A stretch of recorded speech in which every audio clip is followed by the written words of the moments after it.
आप सल्लल्लाहु अलैहि वसल्लम ने एक मौके पे सहाबा किराम को 3-4 तालीमात दी, अगर वो ज़िंदगी भर कायम रहें तो उस घर में भी कभी लड़ाई नहीं हो सकती। और वो तालीमात क्या है? सहाबी से कहा कि तुम इन्नल्लाह ला यस्तही मिनल हक़, जब भी कोई ऐसी बात सहाबा करना चाहते तो ये आयत पढ़ा करते थे जिसका ताल्लुक़ इस तरह के मसाइल से होता है। आपने फरमाया तज़व्वजुल अबकार, तुम शादी करो कमवारी औरतों से, और साथ औसाफ क्या बयान किए? फ़इन्नहुन्न अअज़बु अफ़वाहन, उनकी गुफ्तगू रिलायबल होती है। वैसे अअज़ब का मतलब होता है कि अच्छी गुफ्तगू, ये अज़ब से है मीठी गुफ्तगू।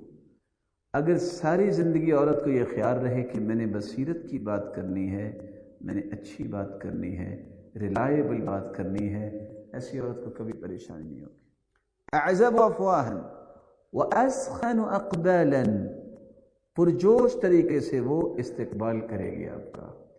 अगर एहतमाम करने वाली कोई औरत हो अपने खामिद की, जब भी वो आए, उम्मे सुलैम का किस्सा उसने पढ़ा हो कि किस तरह संजीदगी के साथ बेटे की वफ़ात होने के बावजूद उन्होंने वो किस्सा नहीं खोला, बल्कि पहले उसको एहतमाम दिया है, रिसेप्शन अच्छी दी है और फिर खाना पेश किया है।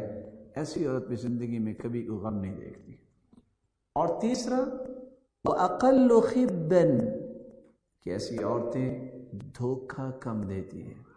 और अगर किसी औरत को ये तौफीक मिल जाए, कुछ भी हो जाए, मैंने कोई बात अपने खामिद से धोखे की नहीं करनी, उसको रियलिटी और ग्राउंड्स के मुताबिक ज़िंदगी भी और ज़िंदगी के अमूर भी उसके सामने रखने हैं, ये औरत भी कभी परेशान नहीं होती।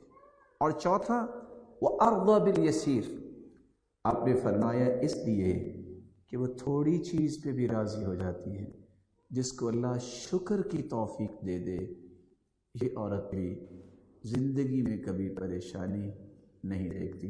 रब ताला से दुआ है, रब ताला दीन की सही समझ अता फरमाए।